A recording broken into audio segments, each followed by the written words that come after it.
Good morning बच्चों। Class BSc second year और BSc BEd third year के लिए ऑर्गेनिक केमिस्ट्री का हमारा टॉपिक चल रहा है ऑर्गेनिक कंपाउंड ऑफ नाइट्रोजन, जिसके पार्ट नंबर 7 की हम बात कर रहे हैं और 6 नंबर पार्ट तक हमने कर लिया।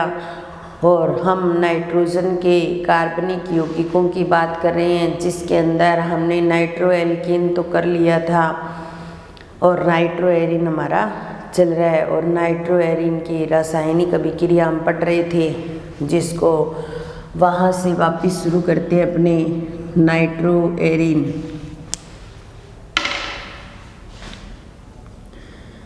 नाइट्रो एरिन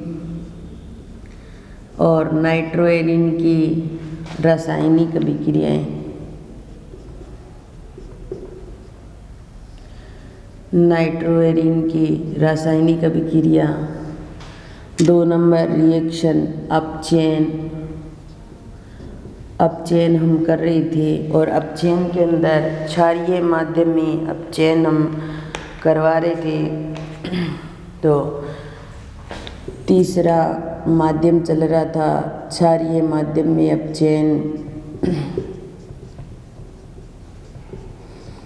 क्षारीय माध्यम में अपचयन और क्षारीय माध्यम में भी अपचयन हमने 2 टाइप से कर लिया था। एक तो हमने सोडियम आर्सेनाइड की प्रेजेंस में और दूसरा हमने किया था सोडियम स्टेनाइड की प्रेजेंस में। और तीसरा अपचयन हम करेंगे इसी के अंदर KOH और जिंक चूर्ण की उपस्थिति में अपचयन करवाएंगे। जैसे हम लेते हैं नाइट्रो एरिन, सबसे पहले नाइट्रो एरिन 2 मॉलिक्यूल ले लेते हैं नाइट्रो एरिन के और 8H के साथ रिएक्शन करवाएंगे Zn और KOH की प्रेजेंस में, क्षार की प्रेजेंस में करवा रहे हैं। तो ये जितने भी हैं वाटर के मॉलिक्यूल 4H2O के रूप में बाहर निकल जाएंगे और दोनों बेंजीन रिंग आपस में जुड़ जाएंगी। किसके द्वारा? नाइट्रोजन के द्वारा। और नाइट्रोजन के बीच में डबल बॉन्ड होता है, इसलिए इसको बोला जाता है एचो। तो हमें क्या प्राप्त होता है? एजोबेंजीन प्राप्त होती है। एजोबेंजीन प्राप्त होती है। इस एजोबेंजीन को फिर 2H के साथ रिएक्शन करवाते हैं और रिएक्शन करवाने पर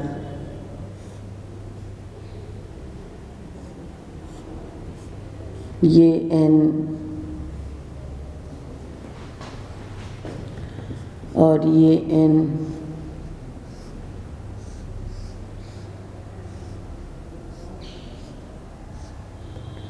एक हाइड्रोजन यहाँ जुड़ जाता है और एक हाइड्रोजन यहाँ, और इसको बोला जाता है हाइड्रोजोबेंजीन।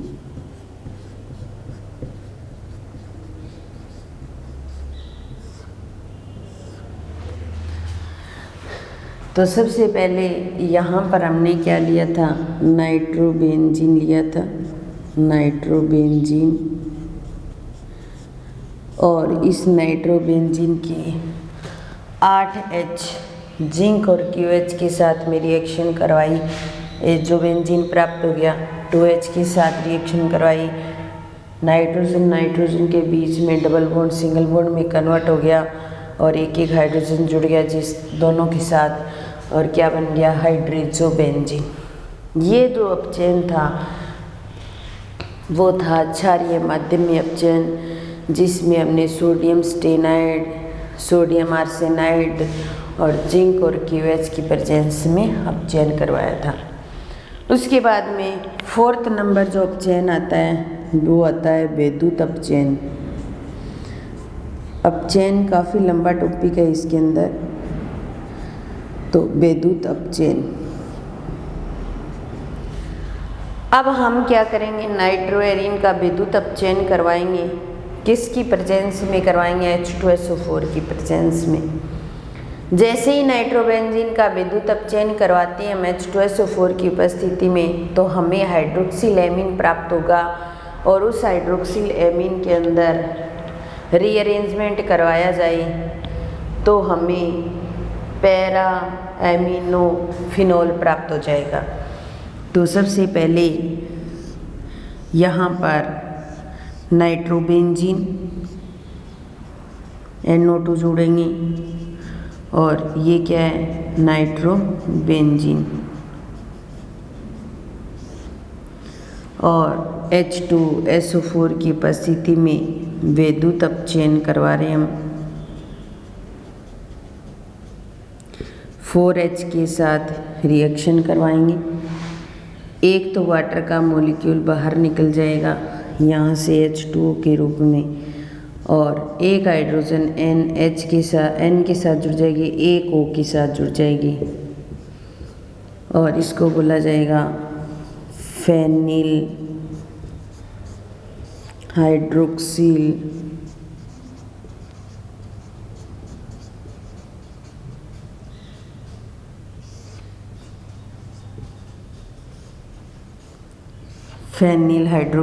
एमीन, और फिर उसका रीअरेंजमेंट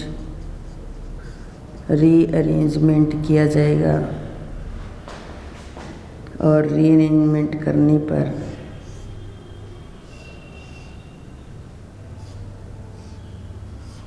यहाँ पर NN के साथ हाइड्रोजन NH2 और यहाँ OH, इसको फिनोल बोला जाए, पैरा कंडीशन पर एमिनो ग्रुप, तो पैरा एमिनो फिनोल बन जाएगा, पैरा एमिनो फिनोल बन जाएगा। तो इस तरीके से पैरा एमिनो फिनोल का निर्माण हो जाएगा। तो नाइट्रोबेंजीन विद्युत अपचयन करवाएंगे तो फेनिल हाइड्रोक्सिल एमीन प्राप्त हो जाएगा।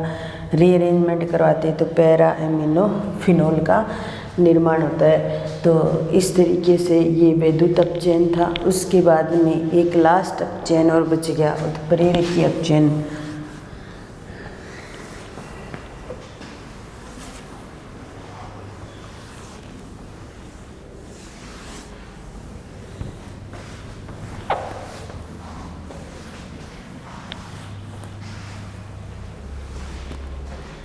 उत्प्रेरकीय अपचयन 5th नंबर, उत्प्रेरकीय अपचयन। उत्प्रेरक की उपस्थिति में अपचयन करवाएंगे।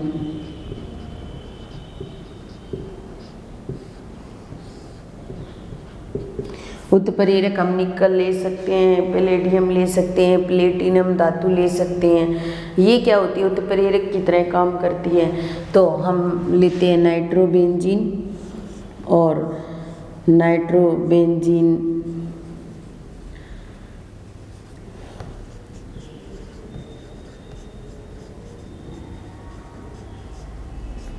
और नाइट्रोबेंजीन की 6H के साथ रिएक्शन करवाएंगे। यहाँ पर निकल या प्लेटिनम उत्प्रेरक को काम में लेंगे, दोनों ऑक्सीजन बाहर निकल जाएंगे 2H2O के रूप में, ठीक है। और दोनों हाइड्रोजन जो बचेंगे वो उस बेंजीन के ऊपर उपस्थित नाइट्रोजन के साथ जुड़ जाएंगे और क्या बन जाएगा, एनिलीन। तो इस तरीके से नाइट्रोबेंजीन का उत्प्रेरकीय अपचयन करवा करके हम क्या बना सकते हैं, एनिलीन।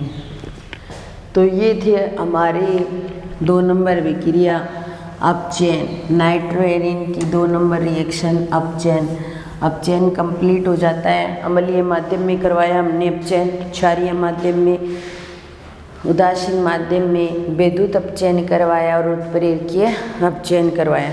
उसके बाद में इसकी 3 नंबर रिएक्शन आती है, इलेक्ट्रॉन स्नेही प्रतिस्थापन अभिक्रिया। इलेक्ट्रॉन स्नेही प्रतिस्थापन अभिक्रिया किसके, नाइट्रोएरिन की। तो मैंने आपको एक चीज़ बताई थी, एम प्रभाव 2 प्रकार के होते, एक +M और एक -M, ठीक है। जब हमारे पास बेंजीन के ऊपर कोई लोन पेयर वाला ग्रुप जुड़ा होता है तो ये इलेक्ट्रॉन इधर देता है, ये इलेक्ट्रॉन तो यहाँ नेगेटिव और यहाँ नेगेटिव आता है। उस कंडीशन में यहाँ नेगेटिव है तो आने वाला इलेक्ट्रॉन्स नहीं आसानी से जुड़ सकता है, उत्पाद का निर्माण कर सकता है और ऑर्थो पैरा उत्पाद बनाएगा या ऑर्थो पैरा निर्देशकारी होगा, क्योंकि इलेक्ट्रॉन ऊपर से नीचे आ रहे हैं। जैसे मान लो बेंजीनिंग है और इस बेंजीनिंग के ऊपर Cl जुड़ा हो तो इस पे लोन पेयर है, तो ये इस तरीके का इफेक्ट शो करेगा। लेकिन जब बेंजीनिंग के ऊपर डबल बॉन्ड वाला ग्रुप जुड़ा हो, डबल बॉन्ड वाला ग्रुप जुड़ा हो या ट्रिपल बॉन्ड वाला ग्रुप जुड़ा हो, तो ये आगे भेजते हैं अपने इलेक्ट्रॉन। ये इलेक्ट्रॉन यहाँ जाते हैं तो यहाँ पॉजिटिव और यहाँ पॉजिटिव आता है। तो यहाँ पर नाभिक से नहीं तो आसानी से आकर जुड़ सकता है और ऑर्थो पैरा उत्पाद बना सकता है। तो नाभिक से नहीं ऑर्थो पैरा निर्देशकारी होगा।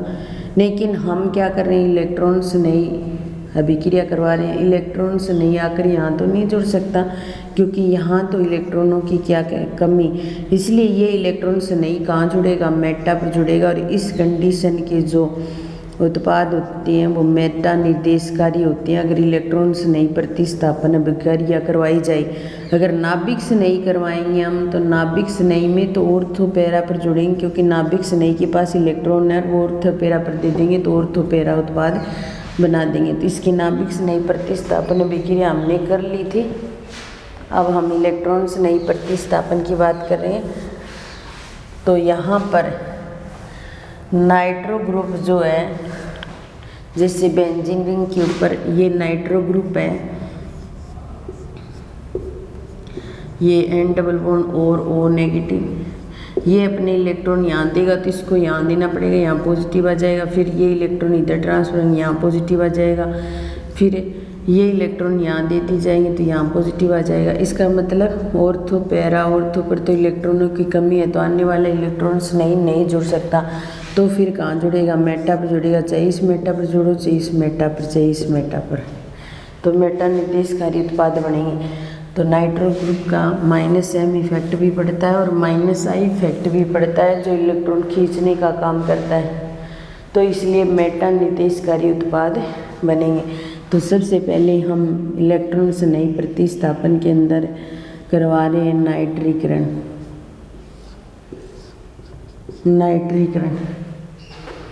और नाइट्रीकरण करवाएंगे किसका, नाइट्रोबेंजीन का।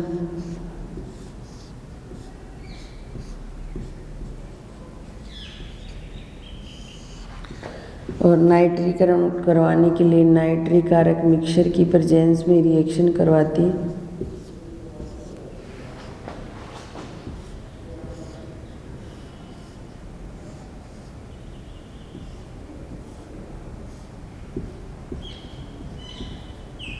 NO2 यहाँ जुड़ जाएगा और मेटा कंडीशन पर NO2 जुड़ जाएगा तो हो जाएगा मेटा डाई नाइट्रोबेंजीन,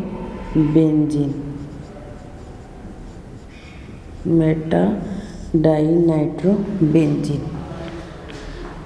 तो नाइट्रीकरण करवाने पर मेटा डाई नाइट्रोबेंजीन प्राप्त हो जाएगा। दूसरी कंडीशन में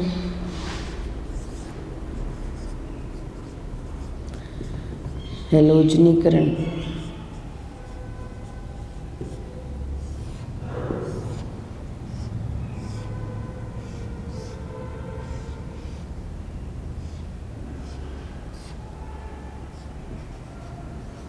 NO2 ग्रुप जुड़ जाएगा और Cl2 के साथ रिएक्शन करवाएंगे AlCl3 की उपस्थिति में।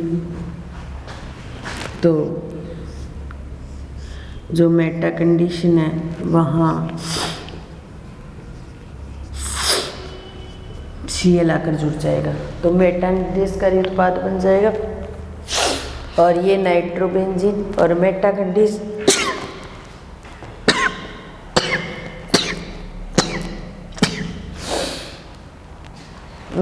मेटा कंडीशन पर Cl जुड़ा है, देखिए। तो नाइट्रोएरिन और मेटा कंडीशन पर Cl जुड़ा है तो Meta chloro nitrobenzene, Meta chloro nitrobenzene प्राप्त हो जाएगा। तो दोनों ही कंडीशन में हमने क्या करवाया, मेटा निर्देशकारी उत्पाद बनाया। फिर उसके बाद में तीसरी रिएक्शन इसी के अंदर आती है, सल्फोनीकरण। तीसरी रिएक्शन इसी के अंदर आती है, सल्फोनीकरण।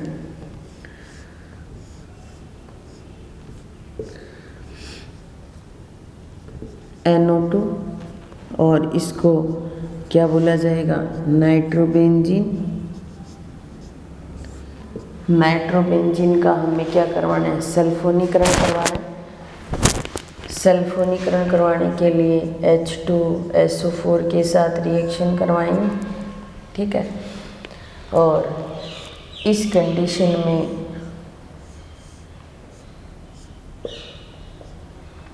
NO2 यहाँ जुड़ जाएगा और मेटा पर SO3H जुड़ जाएगा। मेटा कंडीशन पर नाइट्रो ग्रुप, तो मेटा नाइट्रोबेंजीन सल्फोनिक एसिड ये बन जाएगा। क्योंकि बेंजीन के ऊपर SO3H होता है तो उसको बोला जाता है बेंजीन सल्फोनिक एसिड। और ये नाइट्रो ग्रुप मेटा कंडीशन पर है इसके, तो मेटा नाइट्रोबेंजीन सल्फोनिक एसिड प्राप्त हो जाएगा। तो ये था हमारा नाइट्रोएरीन और नाइट्रोएरीन की इलेक्ट्रॉन्स नहीं प्रतिस्थापन अभिक्रिया, जिसके अंदर नाइट्रोएरीन के अंदर नाइट्रो ग्रुप जुड़ा रहता है, जिसके अंदर डबल बॉन्ड प्रेजेंट होता है, जिस वजह से इसका -M और -I इफेक्ट पड़ता है। तो ऑर्थो और पैरा कंडीशन पर इलेक्ट्रॉनों की कमी होती है, तो आने वाला इलेक्ट्रॉन्स नई मेटा पर जुड़ता है और मेटा निर्देशकारी उत्पाद बनाता है। तो इसी प्रकार नाइट्रीकरण करवाया हमें, तो मेटा उत्पाद बना, इसलिए मेटा डाई नाइट्रोबेंजीन प्राप्त हुआ। हेलोजनीकरण करवाया तो मेटा क्लोरो नाइट्रोबेंजीन प्राप्त हुआ। और सल्फोनीकरण करवाया तो मेटा नाइट्रोबेंजीन सल्फोनिक एसिड प्राप्त हुआ। तो देखिए हमारे पास ऑर्गेनिक कंपाउंड ऑफ नाइट्रोजन या नाइट्रोजन के ऑर्गेनिक कंपाउंड टोटल 6 प्रकार के हैं, 6, जिसके अंदर हमने नाइट्रो एल्केन कर लिया है। और आज हमारा नाइट्रोएरीन भी कंप्लीट हो गया। तो ये नाइट्रोएरीन यहाँ पर समाप्त होता है। उसके बाद में तीसरा कंपाउंड हम पढ़ेंगे पिक्रिक अम्ल। इसी चैप्टर का तीसरा कंपाउंड है पिक्रिक अम्ल। और पिक्रिक अम्ल की शुरुआत हम नेक्स्ट क्लास से करेंगे। इस क्लास का यहीं समापन करते हैं। धन्यवाद।